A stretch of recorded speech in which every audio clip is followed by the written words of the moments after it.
You know, Rock, this week has been crazy. I am literally running on zero.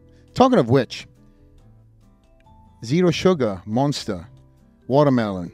It's my favorite. Yeah, it's like, you know, I'm not the kind of guy who's going to bow down to corporate sponsorships, but this Monster, delicious. Listen, J-Rock, we all know you love Monster, but we got to stay focused. Just like the focus that Monster Energy gives me. All these podcasters these days bow down to corporate sponsorships, Flex. Yeah, we'll never do that. These guys are living in a fantasy. Unlike this ultra fantasy Ruby Red, it's delicious.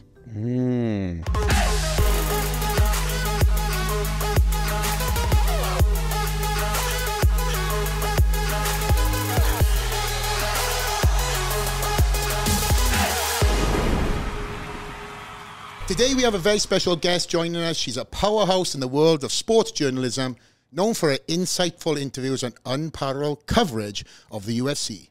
From backstage at fight nights to hosting shows and bringing us closer to our favorite fighters, ladies and gentlemen, Megan Olivi. Tell me I got that right. Yeah, pretty close. Oh my goodness, pretty close, she said. No, I've been trying to get your name right before the show, and I got it wrong again, didn't I?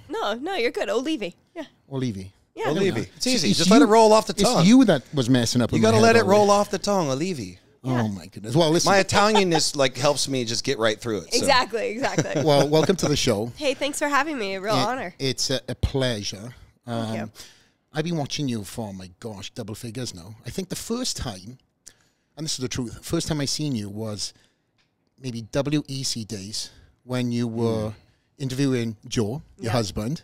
Yep. And of course, listen, you've come so far from there.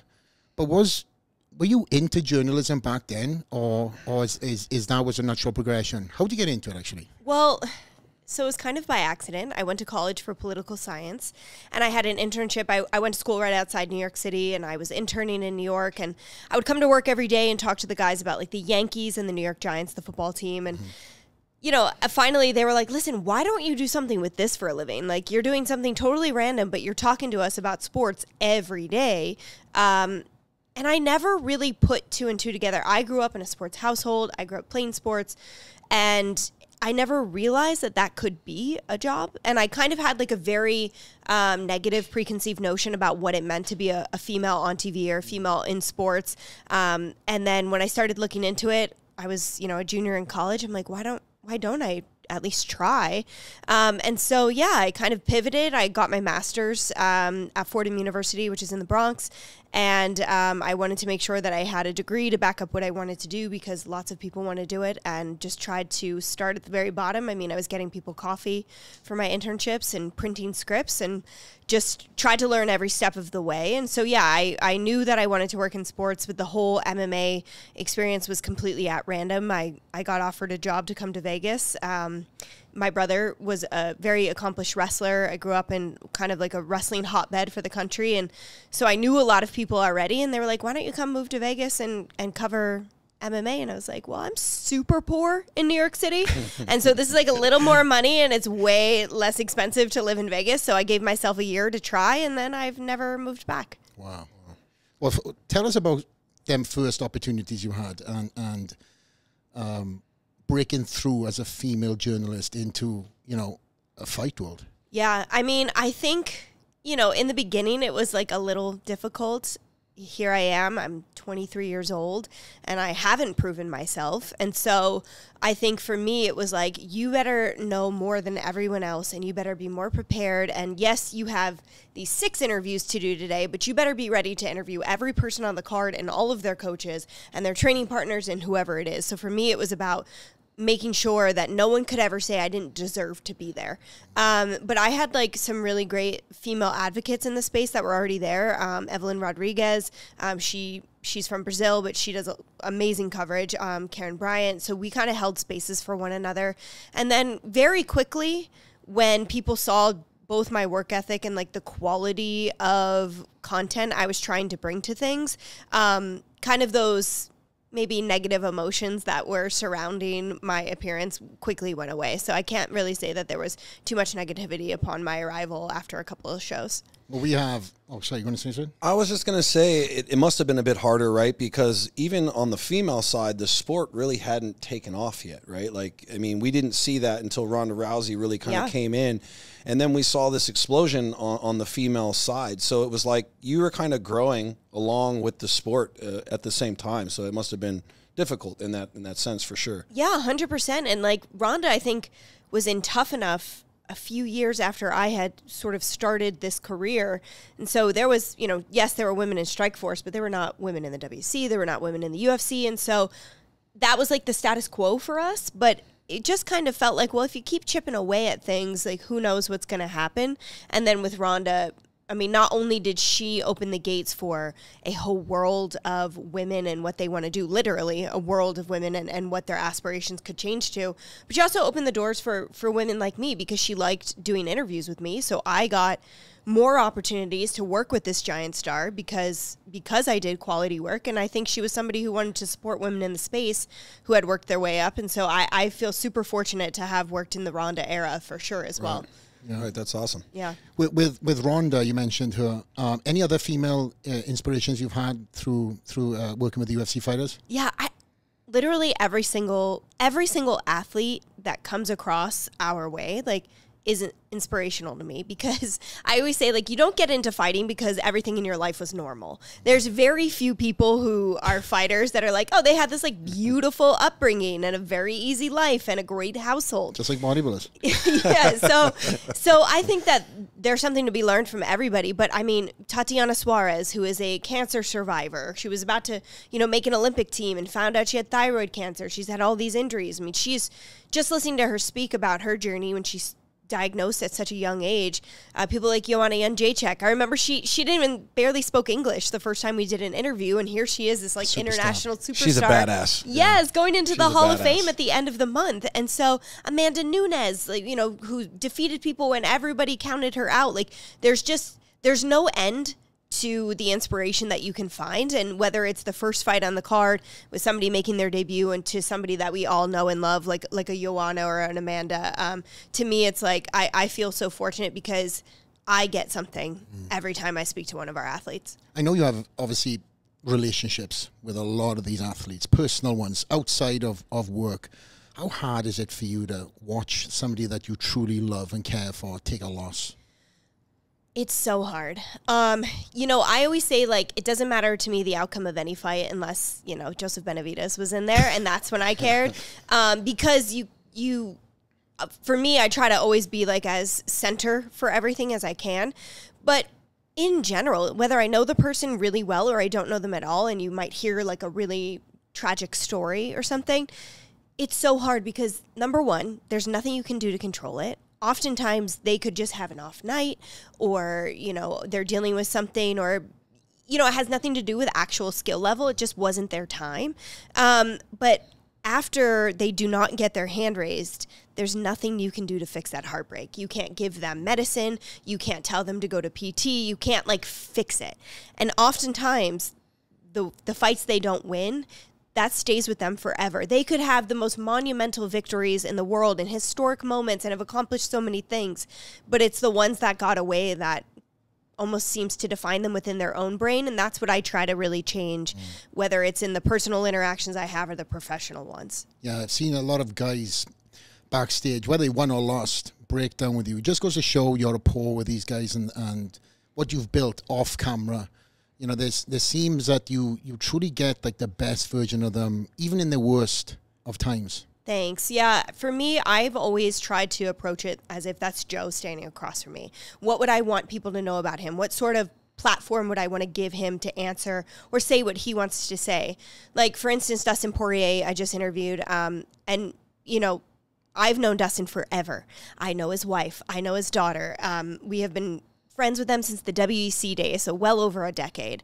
And of course, you know, my heart broke for him that he was unable to accomplish that goal. But my job in that moment is to not speak for him. It's to allow him to say any of the things that he is thinking or feeling and wants to get off of his chest. So if they feel like it's a safe space where I'm not trying to play a game of, like, I gotcha, or we're stirring the pot, or even just remind them of how bad it might be like, well, how are you going to get over this? You didn't accomplish your goal. Like, that's not the time for it. No. And that's somebody else's job. My job is to just give these athletes a place where they feel comfortable to speak from the heart. And sometimes they choose not to do those interviews, and I will never push it. Because if they don't want to speak after the most heartbreaking moment of their life, who am I to tell them they have to? Like, we all cope with things in different ways, but that's why my admiration for everyone who does come talk to me after those is just through the roof. Yeah. Now, does the UFC tell them that they have to? I mean, they ask them, right. But, I think we probably could push if we want to. And sometimes, we have to say like, they really want to hear from you. But if they don't want to, and also sometimes there's nothing to say, right? How can you sum it all up when you're injured or you're dealing with heartbreak or you're still crying and you can't pull it together? Like, if they don't want to talk in those moments, that's totally understandable. Now, when they get their hand raised, that's very different. It's like, gotta come give us a chat. You know what I mean? So yeah, it's a different vibe. Has there been any times where you've gone and interviewed somebody and you can't get anything from them, even though they were voluntary there? Yeah. And let's get into some juice here. I mean, who are the dickheads? Yeah. There's no one that's a dickhead. I'm trying to fucking ease into this, bro. No one. I'm trying to ease into this. No one. But no, I mean, there's definitely, I think sometimes people who are relatively new to the sport or to the media aspect of it, maybe they had a lot of local shows. Sometimes that can be really difficult too. So for me, that's where a lot of like reading the situation comes into play. Yes, I have a job and I have 2.5 minutes usually to get as much information as I can, and whether it's the lead up or the aftermath. But if I know that they are not comfortable or used to a million cameras and a dozen people in the room and or more, and depending on the setup, I will oftentimes like give them a very easy first question that has nothing to do with fighting or the fight itself, and just try and make them feel comfortable and get them talking, and then we go into the things that I need to ask. And so it's all about like reading the scenario. No one's a dick, and I think that like they're aware of what my actual job is. I work for the promoter, and so my job is to promote them and make them, look good and have people interested in both their story and their fight and their fighting style. And so, sometimes it's just more about like newbies or people who aren't necessarily like comfortable with the cameras or, and more than anything else. Yeah, right. You mentioned Joseph earlier. Have you ever worked an event whilst you were on the journalist team and he fought? And if so, how were you able to separate your emotions? More often than not, I worked his fights. Wow. Oh, yeah. That's tough. Oh, my God. It was the worst. Tell us so about when this. we were dating back in the WC days, and obviously you can tell when you watch the interviews, but like, wasn't really that known. And then we made sure that like Lorenzo, Frank, and Dana were well aware. I didn't want to, rock any boats there. And they were super supportive and great. But yeah, I worked almost all of his fights. Wow. Yeah. And it was easier in the beginning days than it was in the later days, just for me to deal with like the anxiety, because I also didn't like people watching me watch him. Like right. I every time he gets hit hard, they're like, oh, yeah, and I'm like not into okay? That. Yeah, and no, I'm not okay. Yeah. So I would. It reminds me of a show we had in Brooklyn, which was the first ESPN show ever. It was like Joseph and Cowboy Cerrone, and there were a ton of great fights on that card. And I was interviewing, I want to say it was Paige Van Zant, and the crowd, Joe was fighting, and I heard the crowd go nuts. Oh. And I just froze. And everyone around looked at me, and they all gave me a big thumbs up. So I was like, okay, he's doing great. So this is fine. And then I think they brought Cowboy over to me, and Cowboy was like, isn't your man fighting? I was like, yeah. And he's like, no, we're not doing this. Wow. And so, because I've known Cowboy also forever in WC days. And so he thankfully like put a pause on it. And then I didn't watch probably Joe's like last 10 fights. I would set a timer on my phone and I would go pray. And then they would just tell me when it was over, or I would hear whatever it might be. And so, yeah, then I would continue the interviews. But it's the most anxiety-inducing thing because, again, I can't do anything. And I love him so much. And I would, like, give up everything in the world for him to have whatever success he wanted. So it was very, very challenging. But more often than not, he was victorious. And so it would be fun and a great night of work. But, yeah, it was definitely – I don't know how I survived those moments, truly. And did you have to interview the guys that he was fighting? Yeah. So I was going to ask, Yeah. I had to interview them. You're a jerk. Yeah. No, but you know what? I have got to commend all of his opponents that I had interviewed before they fought or in the lead up to a fight with Joe. Even once he had like big rivalries with, like a Henry Cejudo, like they were all very respectful to me in those scenarios. And I think it's because, you know, Joe was always like a consummate professional and is kind of like beloved in the sport through his colleagues, that they knew like I wasn't ever going to treat them disrespectfully or not give them a fair shake either, because when Joe beat them, I wanted people to be like, oh yeah, well that was a really good guy and she still did a great job, you know? So yeah, I have to commend all of them, but it still wasn't like the most comfortable thing. Right. Well, it doesn't seem like it. Yeah, I know that's got to be tough. I don't know if my wife be able to do that well. She'd be like going some. Yeah, she'd be throwing some wrenches in that in that interview. First of all, congratulations. You're very lucky. Yeah, exactly. No, and one thing I've been enjoying is your coverage of the walkouts. I know that's relatively new. Yeah. First of all, what pressure, because you have one shot, you have the crowd around you, people obviously trying to get you distracted and everything else, and then you've got the fighters literally walking past you as you're, you know, talking about their accolades and bringing them into the octagon. Is that something you enjoy? It is so fun. I think because it's like a high wire act. Yeah. So I have to give all the credit in the world to our producer Zach Candido and our team Michael LaPlante, who once the ESPN deal started, they had these ideas of things they wanted to start implementing into broadcasts. And it was kind of like, hey, we're going to try this, but if you mess up, we're not going to do it again. So I would try not to mess up. And so I think it was the first pay-per-view with the ESPN deal in Australia. It was it ended up being Stylebender versus Anderson Silva, where we started doing a couple of reports and a couple of things here and there, and then we built upon it. And now I feel so fortunate. It's become like a staple of shows.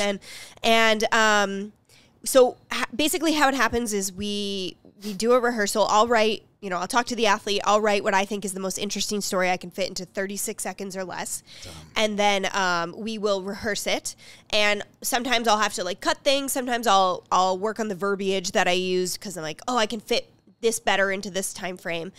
And then it's just, we have one rehearsal and then it's go time later in the night. And yes, it is very high pressure. It's the people, it's the lights, I do 6 of them in a night, you know, so they're all memorized. People think I have a teleprompter. There are no teleprompters. Yeah. I was one of them people. No, we have no teleprompters at all in our live broadcast. So when John Anik does his pay-per-view stand-up, all of the reports that I do, they are all written by us, memorized by us, and then recited by us. So there's no assistance there. So that seems tough. Yeah. That seems tough for like getting the right fight stats, right? Like remembering the fight stats specifically is tough. Yeah. For 300, I had like a report where I did a ton of stats, and then for 302, I did like the history of New Jersey, and it was all about like a different number of fights in different parts of Jersey and percentages of what I think like 53% were finishes or whatever it might be.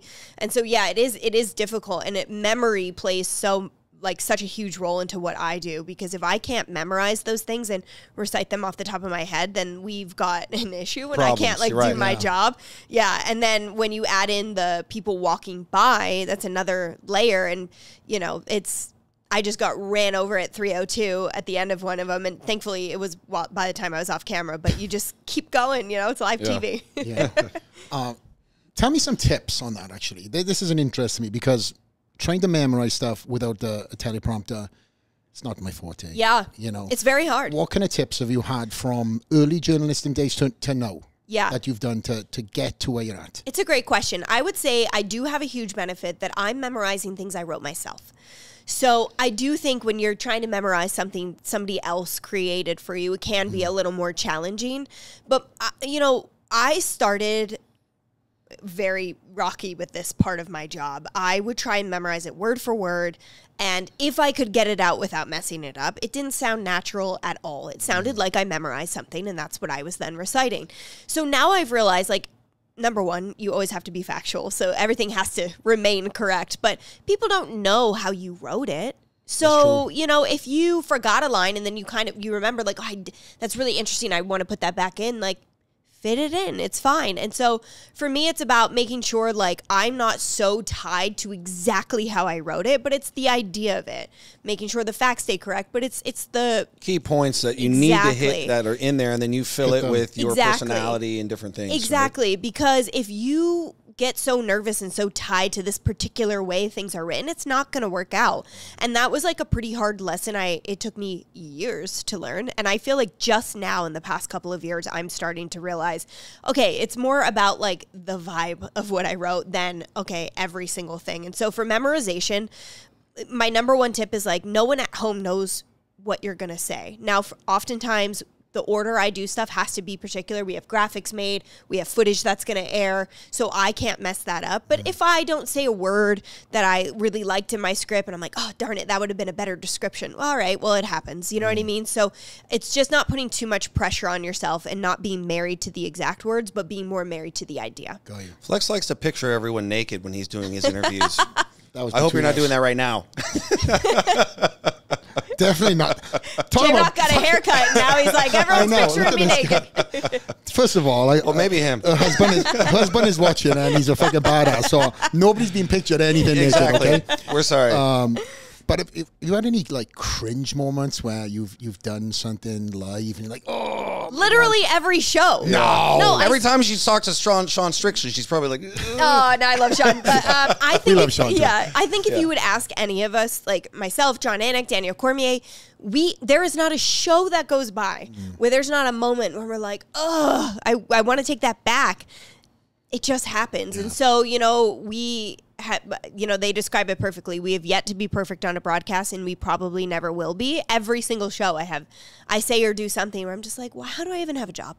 There's no way. Yeah. It does seem that you have a great, like all of you guys have this kind of great relationship with John, DC, and all of you are like have this good positive energy type of a thing happening, and I feel like you guys feed off of each other very well. We are so lucky, specifically the pay-per-view team, Anik, DC, Rogan, and I, and Buffer, Dean Thomas, like we're actual friends. Right. And so we are involved in each other's lives. We talk outside of work, and so it is like a family for us. Like if somebody needs to run to the bathroom, we know the other person can cover a walkout. Or if Daniel's getting snacks, he's going to save some for me because he knows I'm always hungry, And so I feel so lucky because oftentimes people do say that to us, like, wow, you're fun to listen to because it seems like you all get along, and we genuinely get along and like would do anything for each other. And I think that helps so much because none of that has to be faked, and because we're often talking about these fights not on camera and not at work, so it's very easy to then when the camera turns on keep the conversation rolling. That's great. That's how we do. Yeah, listen, the friendships are, again, whether it's been years or whatever, chemistry is chemistry, right? Yeah. And many of the guys you mentioned I have personal relationships with, good guys. Many have been to the gym here as well.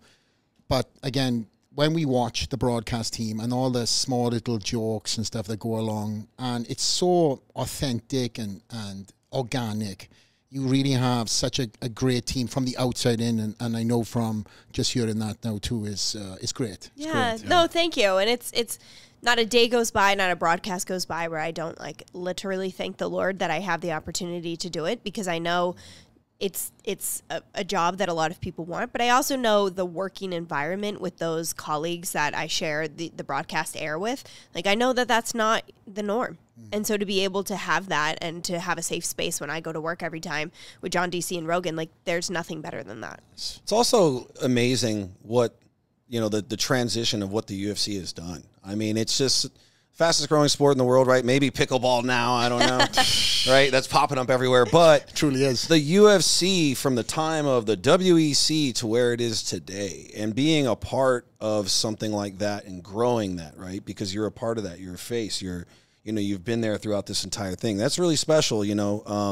Football's been around a long time, a lot of these other sports, but like UFC kind of came in and just really, they started moving, and they've never stopped, and you can just see the continual growth. So it's got to be really cool just to be a part of that too. Right? It is so cool. It's so cool because the growth has been exponential and it's worldwide, right? Like we go around the world and everyone still knows everybody and they understand it. We could not speak a similar language at all and not have a similar way of life, but they completely understand what our jobs are and, you know, what the athletes are doing. And so that is like a phenomenon to just go anywhere in the world and have the octagon and what happens around it and in it so embraced. Right. But what I think like was crazy for us was the whole COVID period.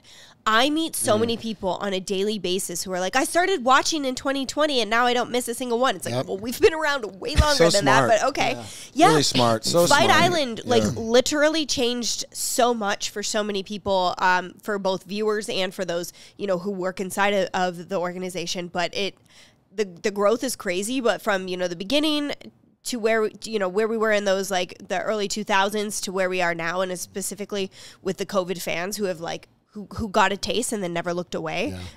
It's wild, man. Yeah, genius on Dana's part. 100%. Like 100%. Super smart. Yeah. But you're talking about the new fans that are coming in. Myself and my wife, when we got together, first of all, I mean, I'm a massive fight. That is my sport. I got to say, outside of rugby, otherwise I'll get killed if I went back to Wales. What about weightlifting, bro? I'm pretty sure you. This is my favorite sport to follow.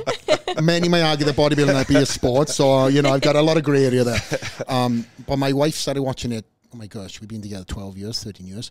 So I was watching it breakfast time. She's like, "Babe, turn that off." And now, because we lived in South Florida, she got to know the guys personally. Rumble Johnson was one of my best friends. R.I.P. Total sweetheart. And he was in my house, you know, a couple of times a week. Then I'd see him, wouldn't see him for a couple of weeks. Then I'd be back every day in my house. But we never talked about MMA. We were just true friends. And then there's many others. Henry Hoof's guys, all at Killcliff now. Yes. And my brother was a strength and conditioning guy at ATT when the wars were going on. So I remember when it was, you know, Jack Gore and ATT. Obviously, all the guys are all kind of, you know, put it to bed now. But she came into this sport, and what really helped her was the embeddeds, all the stuff that you could truly get to understand and empathize with the fighters, things that weren't taught and told. Outside, you've seen two guys getting locked in a cage and they're going to kick the crap at each other. That's the perception.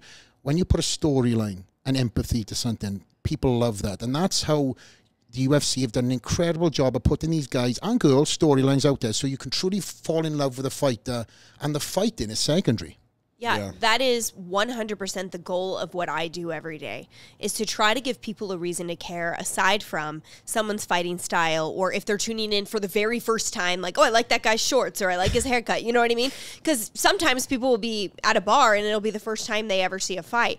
I want to give people a reason to care and a reason to understand the journey, what fight week looks like, what going home will look like. So if I can give people a reason to care about the human being, then I have done my job well. Yes, I could talk about their fighting style. I am married to a fighter. I grew up in a wrestling household.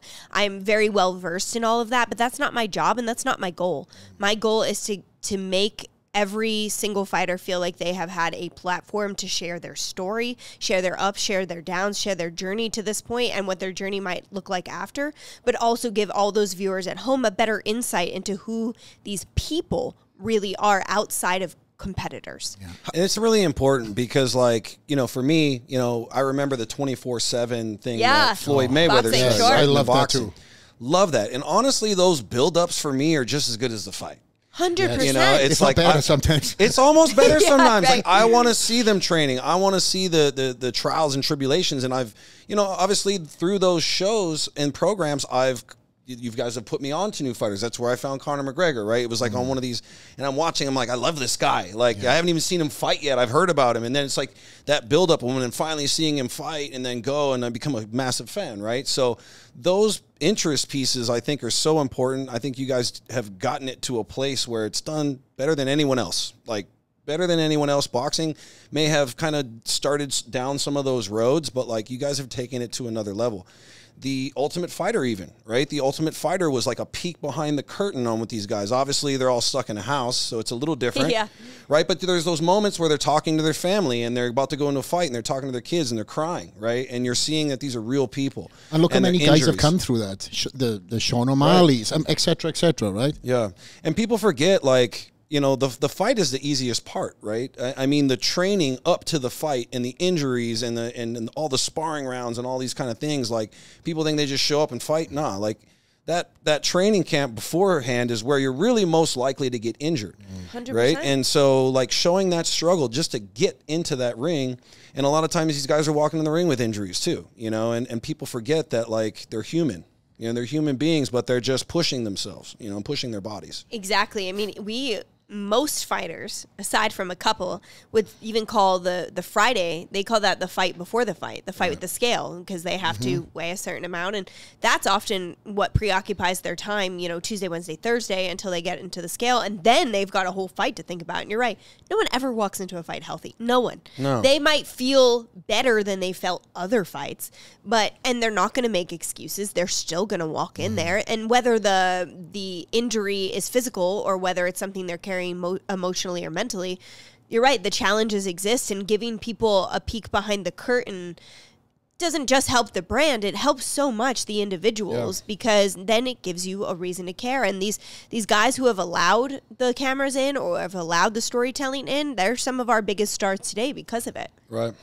Well, Megan, he mentioned Conor McGregor. What's going on with 303? Come on, give us some news. Come on. Is he fighting or not? I have no idea, but I'm like praying that he is. Oh, he has to. Yeah, because we've been waiting for this fight for so long. There's nothing like a Conor McGregor fight. No. And, you know, it brings so many eyeballs to our broadcast, so other athletes get a huge shine because they fought the same night as Conor.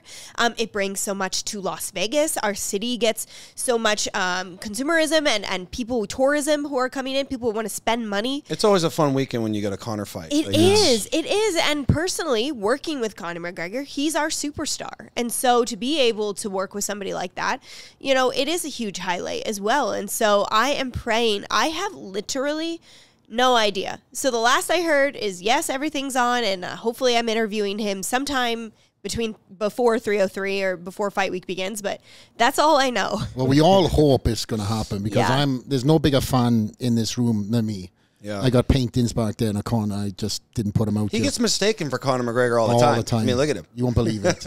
and when I tell them it's not me and they hear this accent, they're like, yeah. Okay. No, I know. I was going to say the accent doesn't help.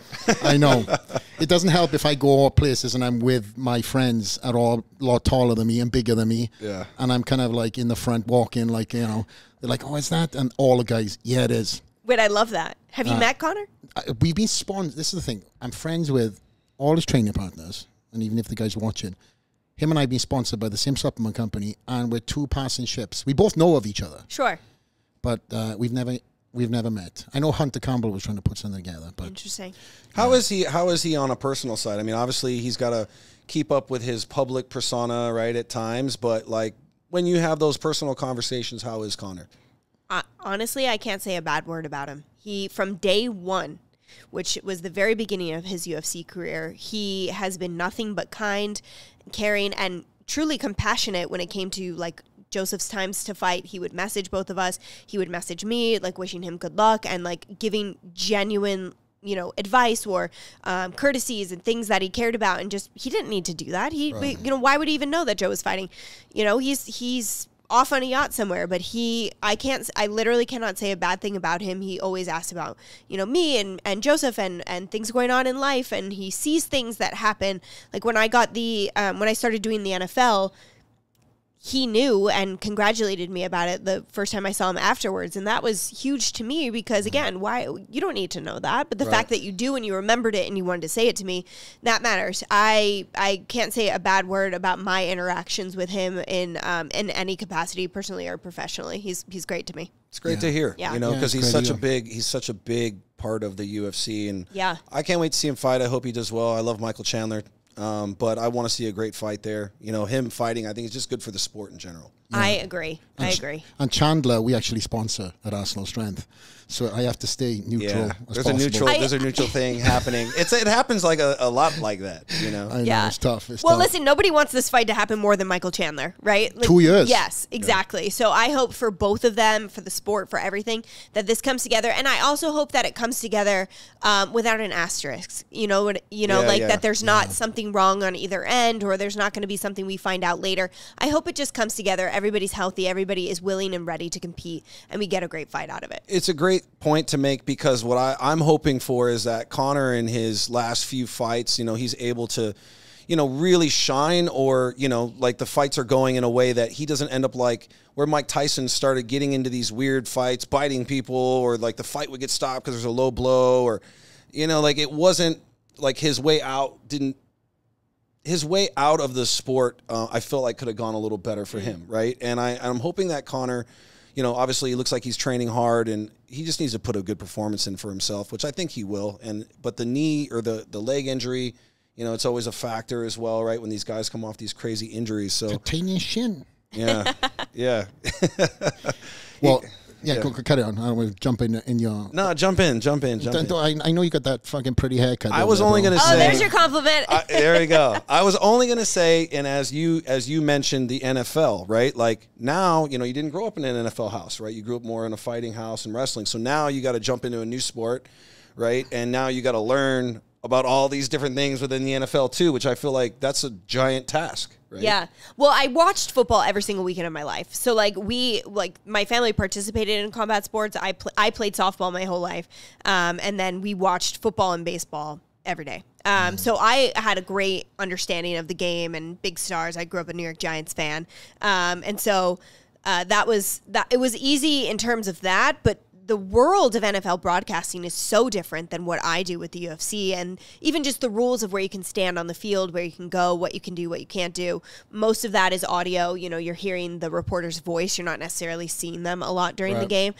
So there was a lot of adjustment, things I'm still honestly adjusting to. And every season I'm like, oh yeah, okay, we got to get back in the swing of it.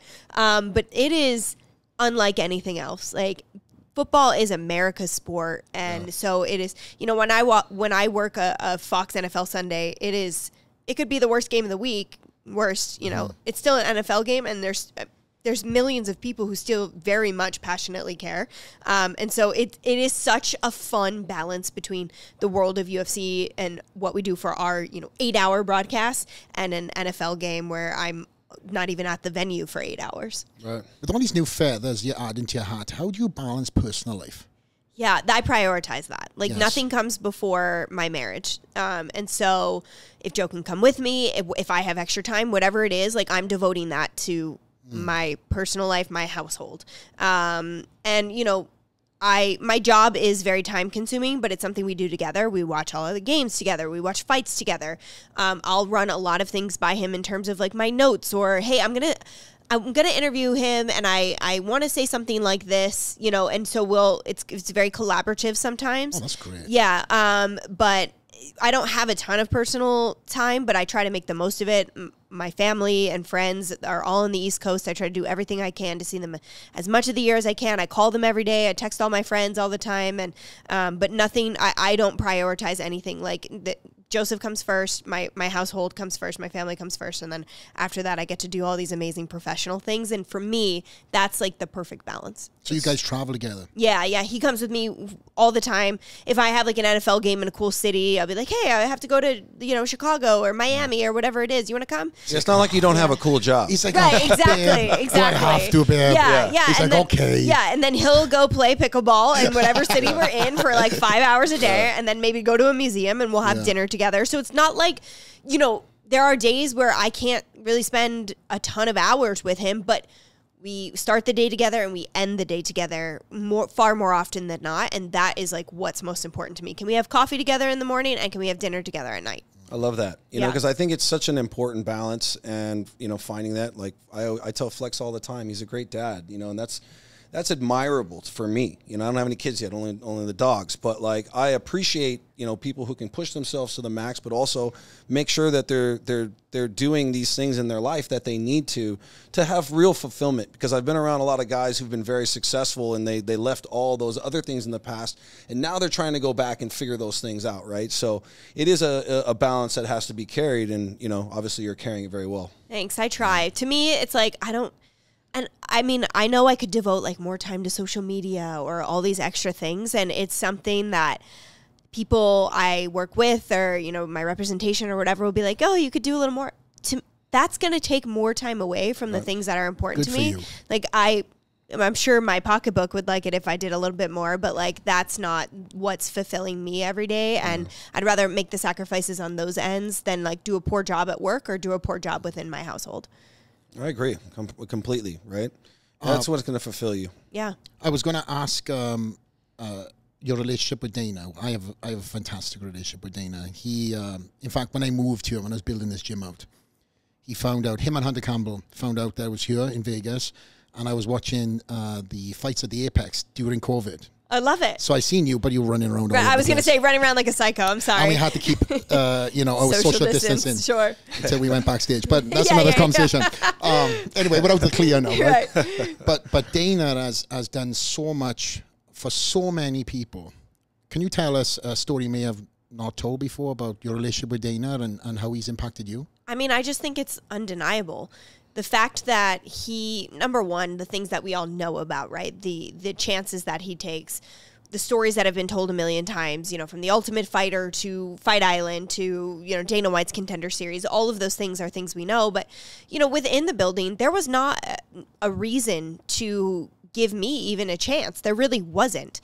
And he gave me a chance. He gave me enough rope, you know, to hang myself with if I was going to, but I didn't. And, you know, he believes in his people, and he also believes in young people, which I think is not usually the norm with a business of that size and of that profitability. You know, our staff is very young, and the leaders of certain departments or certain projects are often very young, and it's not frowned upon. Now, there are people who have been with the company for a very long time, and rightfully so. But, you know, I came in there in my early 20s and was given a chance. And I, you know, as long as I didn't squander it, then it would be fine.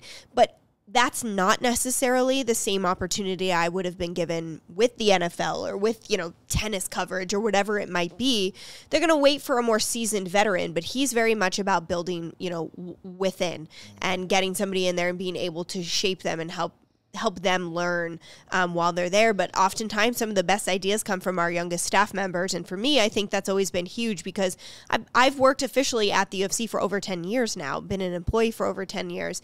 And not only am I so blessed to have that longevity there and fortunate that they've kept me that long, but also, you know, I started young and everybody else pretty much did too. And we're able to grow and adapt with the company in the changing times. And I think he deserves a lot of credit for that too, for not like placing an age requirement on people or a prejudice of like, well, they're 24, what could they know? Well, actually, like with TikTok, they know a lot, and they're going to grow, you know what I mean? So yeah, it is, it's really cool. And a lot of the very like neat ideas that you see come around, especially on social media or YouTube or whatever it might be, that is oftentimes the foundation of that is built with sort of a younger generation in the building. You can all see what he's done with Power Slap, right? And the people that are in the crowd there, they're a very younger Great job generation. with Power Slap.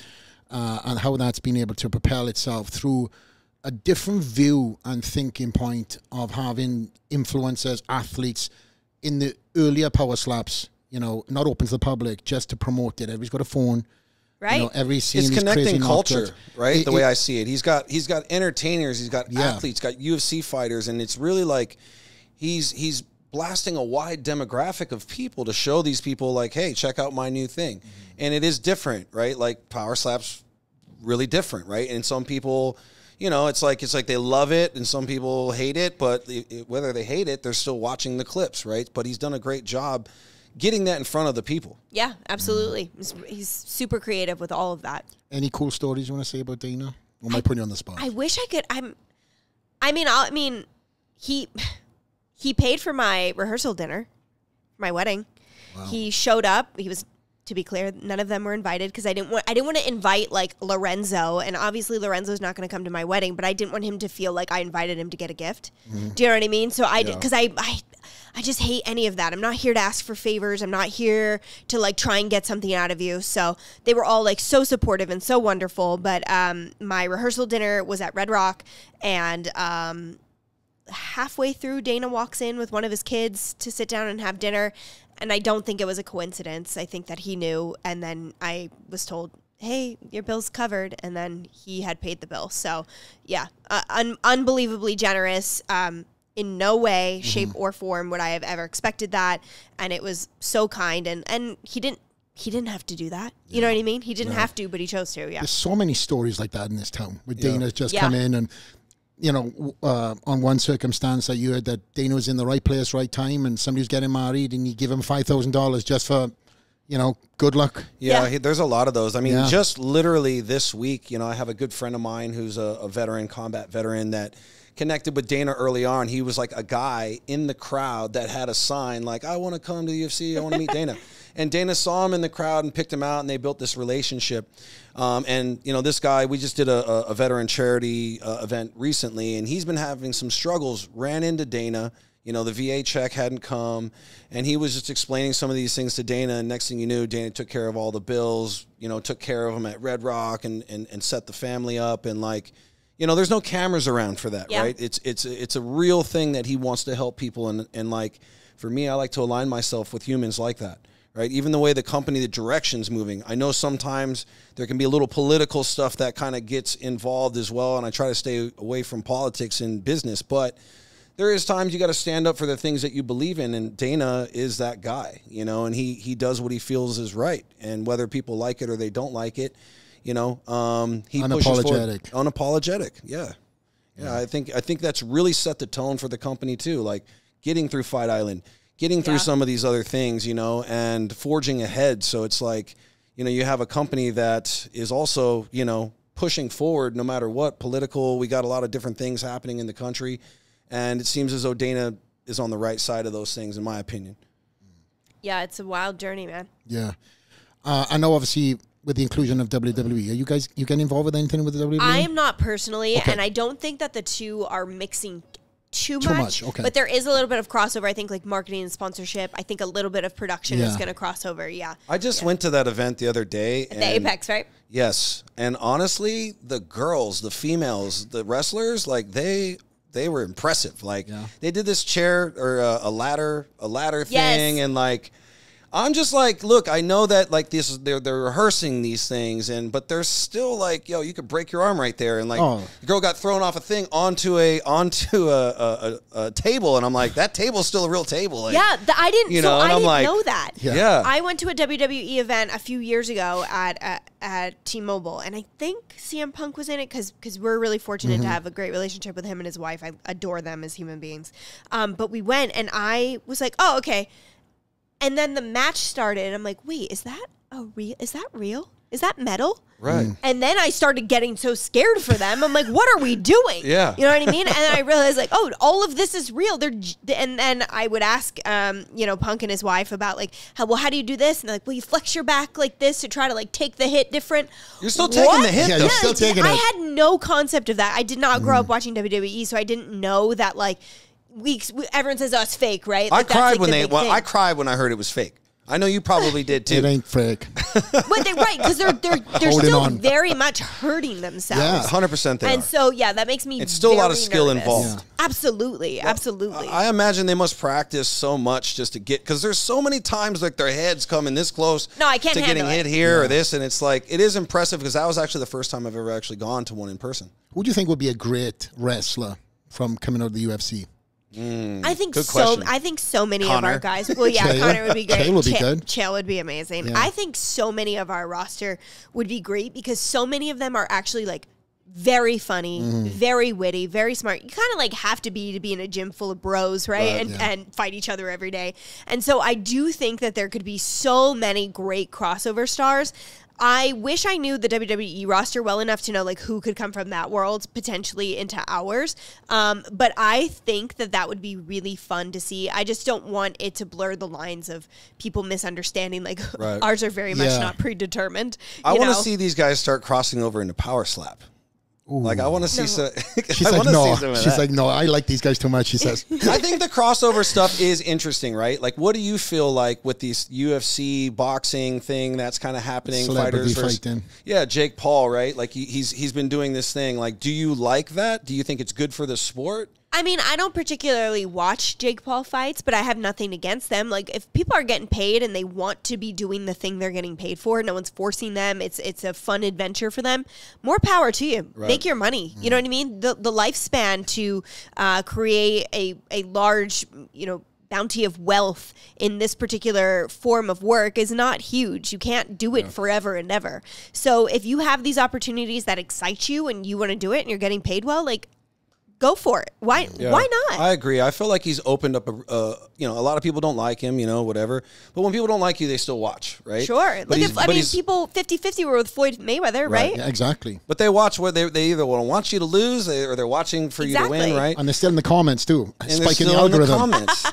But like now it's opened up this lane and we're seeing maybe a Ryan Garcia who's like in his prime now coming into the UFC, because we've seen a lot of boxers in the past come who were past their prime and, some things like that. But it would be interesting to see guys at the top of their game. Sugar Sean is talking about fighting a boxing match, right? So like those are interesting to me, but like I don't know if like in your community it's like, we don't like it. I think there's a lot of differing opinions with that, and I think it all depends, right? Like if Sean goes over there, does that impact how he comes back for a fight, his health, all of those things? I think that's where it can muddy the waters a little bit, but in terms of like the actual just idea of it, if Sean can do it, he's allowed to do it and can get paid, and it's something he wants to do, but come back because he wants to do that too. Sounds entertaining as shit, right? Like to see Sean and Ryan Garcia box sounds entertaining. Even Jake and Nate Diaz, and I know it's PFL, but like them fighting an MMA match is interesting. It's entertainment, right? Yeah, but to be fair, I don't think we need it. I think we have got like plenty of very interesting matchups, storylines, things to unfold. I mean, we just had a flyweight world title, Pantoja versus Steve Erceg. And I think people were like, who's Steve Erceg? And they were kind of like not really into it because they're like, there's no more flyweight contenders right now. And then it was like an incredibly close fight that was so entertaining. And you learned so much about Steve Erceg through that performance, where it's like, even if you think that there's not something necessarily to be made that's like very interesting, there's always something to be made that's very interesting. Is there any fighter that you've interviewed in the early stages that has blown all expectations? I mean, all of them. Off the top of my head, I mean, I think like Sean O'Malley is a great example of that, because oftentimes people do tell me their hopes and dreams, and they do talk about when I'm champion or when I'm on the top, and that is such a small percentage that it ever comes to fruition for. But Sean's a guy that like, he always could get there. You know what I mean? So he, off the top of my head, Islam always kind of knew he was going to be champion, and now not only is he champion, but he's like a massive star. And he, for me, is such a fun interview. If I can get Islam to laugh or to crack a smile, I'm like, yes, I've done my job. But yeah, even guys like Leon Edwards, I interviewed him back in the day, and he has such an interesting story. And so now to see him become champion and get like the recognition that, he so rightfully deserves and has earned has been really cool as well. Megan, can I jump in with a question for you? Yeah. What's that voice? I know. So when I started producing these podcasts for Flex, I ran into a lot of bodybuilders that I was never expecting to meet. And one of the things that I took away from it was this immediate recognition for how reps changed their life, and whether that was business or working out or whatnot. And the people that you surround yourself really change who you are. And I'm curious if you have any particular lessons that you've seen by hanging out with some of these, massive freaks of all freaks, these fighters. What's like the lessons that might pertain to other people's lives that you've learned from them? I mean, just the fact that the background so many of them have come from and where they have never gotten distraught or given up, and they've just pressed forward, and where they are now. And a lot of people who have found levels of success that a lot of our fighters have found could rest on their laurels, but they don't. I mean, my own husband, I very much like find inspiration from every day, from the way he grew up to, you know, he should have never even made it, let alone, you know, creating a weight class in the UFC to where he is today. And every day he gets up and he is motivated to do things for our family and for himself. And so I think like surrounding yourself with people who make no excuses and who don't let their circumstances define who they are, whether those circumstances are terrible or whether they're unbelievably great, that is something that I've really learned. Like, you have got to earn your job every single day. And so that's like what I try to do with every single broadcast I am a part of, but it's also just how I try to live my life, because I've watched it work for so many people, but I've also watched it maybe not work for people, and they still don't give up, and they're still great human beings. And so that's what I've learned from the people that I'm around a lot. Is that part of your narrative? Because you came from like humble beginnings. You wanted to be a gymnast, and then like, you know, those beginnings didn't necessarily go in the gymnastics route. And I think part of that was resources. Oh yeah, no, we couldn't afford to. Gymnastics is super expensive. I was very good because I'm not large, as you pointed out. Oh my gosh! Wow! The smallest one in the seat. Smallest one in the seat. I love that. Just for the viewers to know, Tyus called Megan short when she jumped on. Was she short or small? I think I said she's the smallest person that sat in the chair. Also, maybe? compliment. I appreciate it. I will take it. But anybody else who sat in that chair, that's the worst word they can use. No, give it to me. Yeah, smallest person to be here. Sorry. Yeah, no. So, I think resources are a huge thing, and oftentimes I think that's what draws people to combat sports. Yeah. Because you don't really need a lot, right? Like, you can learn to box without even boxing gloves. You can learn on, just shadow boxing, or you can learn by somebody else. You can learn to wrestle without really anything. Maybe get a pair of wrestling shoes and you're good. And so I think that is what draws people to certain sports, even things like soccer. You don't need much to be able to accomplish it. And so I think watching all those journeys, or watching people being drawn to certain things and finding success in them regardless of their circumstances, to me is inspiring every day. Yeah, pushing past pain and just overcoming obstacles, right? And using, your past trauma to get you through a lot of stuff. I think that's a transcending thing that we see in bodybuilding, in strongman, which we've had the privilege of interviewing the best in that exact chair. Jelly Roll was one of them guys too, sticking to his vision, his morals, and again, it's been the long road. And I knew him way back 15 years ago. Wow. To see him go from rap to country and find his voice. Everybody's got a story, right? And if you want to control the narrative, just put your heart back to front and work yourself out of any situation so you can be a success story to tell anybody else and tell everybody else what's on a podcast or friends around you to motivate them. And the UFC are full of them stories, and the majority of them, if not 99%, are all humble beginnings and not coming from any silver spoon and wanting to change their life. 100%, and still kind of like sticking to those thoughts that got them to where they are. So they might have all the success in the world now, and they might have their own families, but they're still very much that person from 20 years ago, and that's instilled in them as they move forward. And that's what I love about Conor, because he still has the same circle of friends that he had from his very early days. Yeah. And also, he doesn't need to fight anymore. That's what I was getting at. Yeah. He doesn't need to fight anymore. He can go be on his yacht, right? But there's something inside him. He's a fighter at heart. Like, that's who he is. And he might have got away from that a little bit, shooting movies. He beat the game. But he's coming back to fight. Doesn't have to. He wants to prove something, and I respect that. Like, that's who he really is at heart. He's helped his family, but it's still in him. And I love that about him. And all those guys are like that, right? It's like they're pushing through pain. They just love fighting, right? After the careers are over, they're missing that crowd. They're missing some of those things, And so like you said, you only have so much time that you can capitalize and make money in the sport. Right? Yeah. In wrapping up this, Tyus, what we have with time? We're at an hour. Oh, we go. Cool. You kind of landing this ship. You can have one more question. One more? Okay. I have a good one. Okay, and I got one more too. I have two. One from the fans. Oh my God! And then and this is personal. Is there anybody that you've seen that you thought, oh man, I wish you stayed retired, or I wish you retired a long time ago? Or am I putting you on the spot? No, I think, put her on the spot. No. I have an opinion on this. Okay. I I think that more often than not, if someone starts speaking about retirement, it's probably time to retire. There are so many athletes, and I just want to say athletes because it's not just about fighters. It can be football players, baseball players, whoever it is, who will be able to compete with the best or with most of the best for a really long time.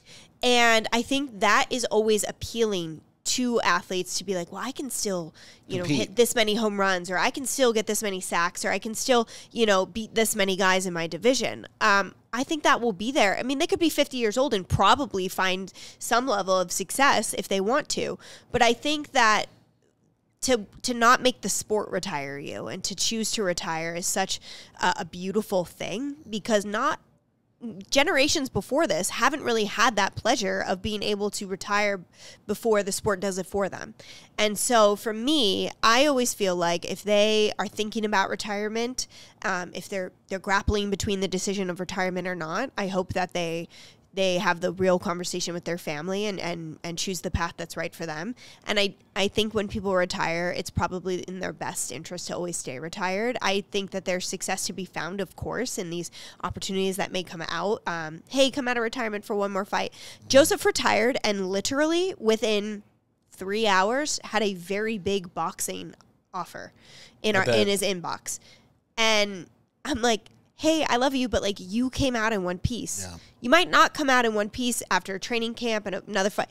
And that's where I feel like we were so lucky. He got to choose when he retired. He made the right financial decisions while he was fighting to be able to retire.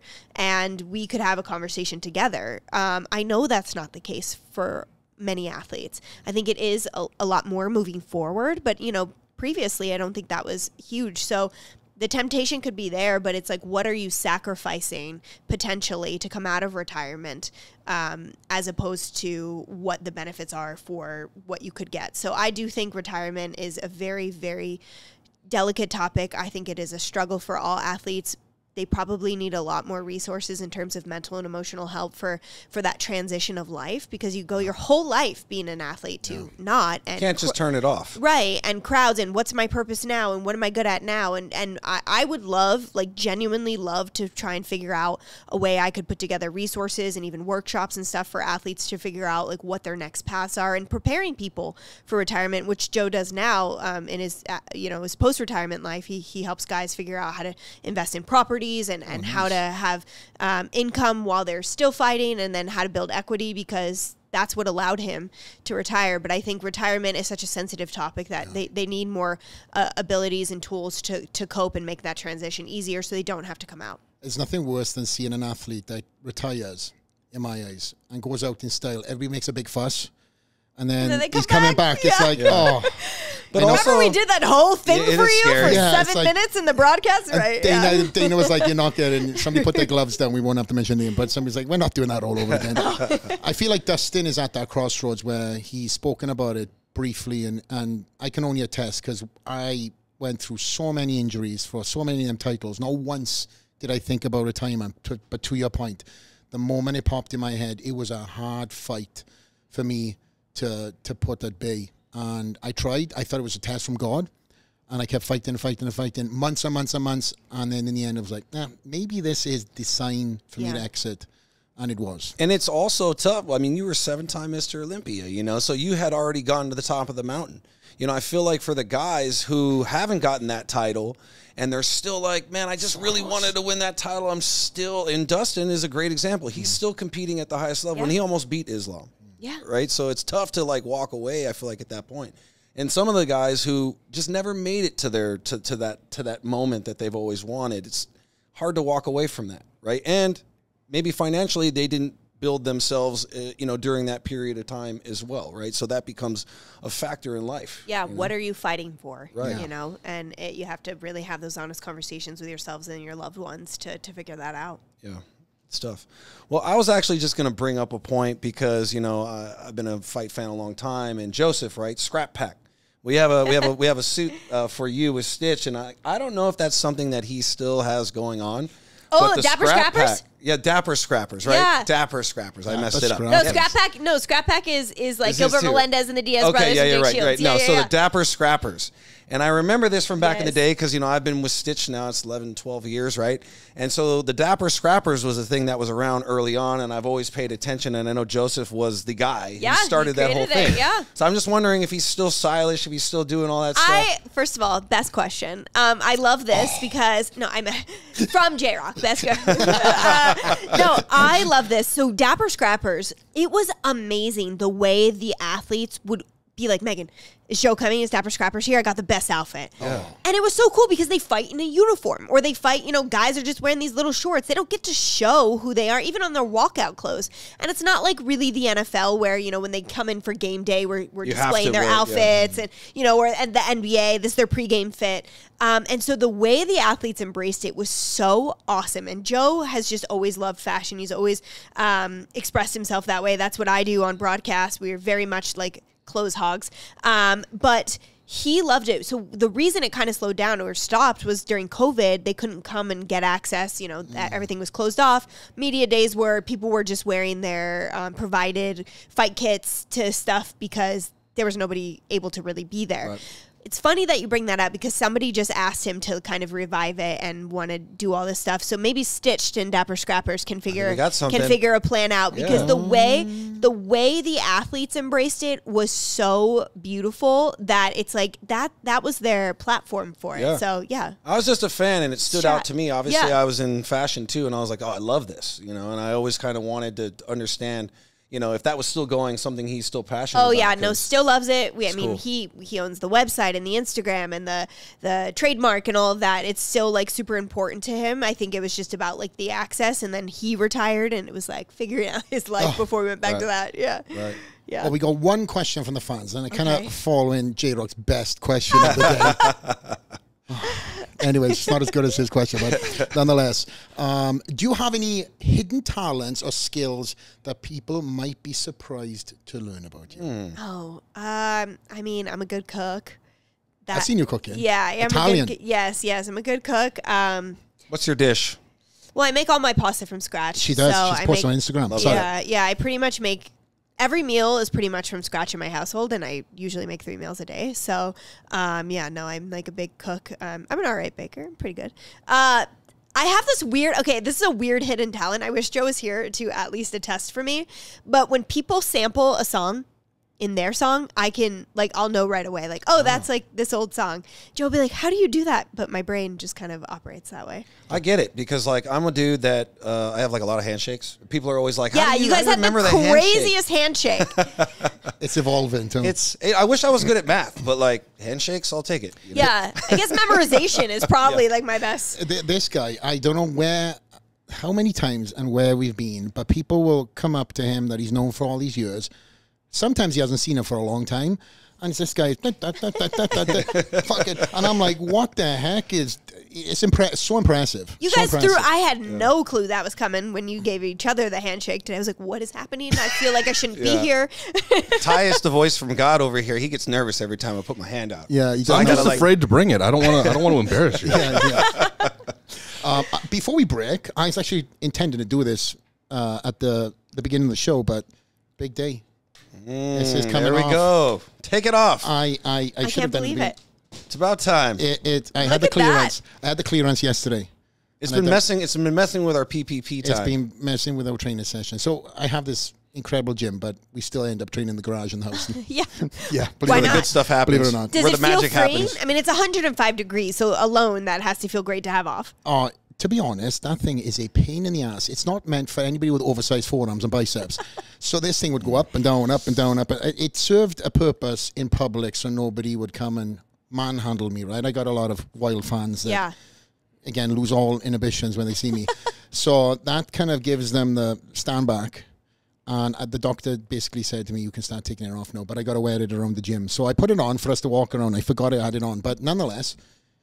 It's a brand new day. Looks freeing. Looks very freeing. It's great. Good for you. I can't believe I got to witness it. Yes. It was all for you. Thank you. Even though you had the best question. But nonetheless, it's been an absolute pleasure. Same. Thank you guys for your time. And before I go, I have to say we have somebody who's very near and dear to me, Okay. and a mutual friend, Ryan Loco. Oh my God, I love Ryan Loco, and I have known him since before I even worked in the MMA space. I met him at a party, which is essentially how it ended up taking the steps that I worked in MMA and moved to Las Vegas. Yep. And Ryan has always been Ryan. He is the best guy in the whole world. He's the most genuine human being ever, and I absolutely adore him. And I love that you guys have that in common. Oh. So we met South Florida through, again, what is that? The Jacko. When did it went to whatever it went next, before Killcliff, all the other things, whatever it was. When oh my God, Glenn owned Jacko, Yeah, and then Glenn he went Robinson, somewhere else. So I met him there because I loved his photos because he was taking high impact photos. So I said to him, and I don't like to follow the sheep. So I said, hey, can I hire you? At the time I had a private facility, which ended up morphing into what you see now. And me and Ryan met. We drove, again, we met in a mutual area. And it was at actually, we're going to have dinner. That's right. So I pull up. I meet Ryan for the first time. We spoke on Instagram and text. And I went to buy food. I left my freaking wallet. No. So the first time I meet this, I know. The first time we meet, I didn't have my wallet to buy him dinner. And then I'm like, I promise you, if this relationship's, I'll pay. I'm not a piece of shit. Yeah. But myself and Ryan have a fantastic relationship. And it, grew into something really much more than that. Obviously, now we met Holly and everything else. And I would say this, Ryan was the only photographer I allowed to be around me in my Olympia prep. Because everybody else had an MO. Ryan would come in, and honestly, this guy is so talented, bro. He'd tick, and then he'd be on his phone tweeting. And that would drive me nuts, but it was Ryan Loco. But he knew when to pick up the camera and when not. And Ryan came out of retirement to shoot video for me. He said, I'm not doing this for anybody. Don't fucking tell anybody. But I'm doing it just for you. So he came out of retirement to shoot something going into Mr. Olympia for me. So Ryan has captured some of my best black and white photos in the moment, unstaged. And again, you've been to South Florida many times. And Ryan tried to connect all of us at one point in time. Obviously never happened. I had to meet, wait another 6 or 8 years to meet you in the flesh. But nonetheless, he is a gent, and I know that you have a great relationship with Ryan too. So shout out to Ryan. Yes, he deserves all the best things in life. I love him. Yeah. Well, I think in closing this episode, my producer just stepped out the door. Here he is. He's back. He is back. He is back. He is back. Sorry, and we knock at the door. I know. So, anyway, I'll ask that question later. But I hope that's a beautiful suit out there. They've come to the gym. They have come to the gym. I think that was the knock, actually, wasn't it? All right. Okay. Well, on that note, you have something arriving for you outside the door. Again, just to pick up what I said, pleasure. Looking forward to seeing you in much more UFCs now that you recognize this Conor McGregor from Wish. Yeah. Yes, I'll see you hopefully at 303. Good 303. As long as Conor's there, we'll be there. I haven't cashed that favor in with Hunter and Dana, but I'm gonna message them and say, Megan told me to hit you up. Oh, and say, no. Oh, no. Megan said we were good. Megan I don't know. Not. Megan said we're good. She said press passes. I don't know what she's talking about. No. You're like, why isn't Megan on the 303 broadcast? Well, she did a podcast. Well, yeah, exactly. Well, on that note, from myself, J-Rock, and Megan, straight we are out.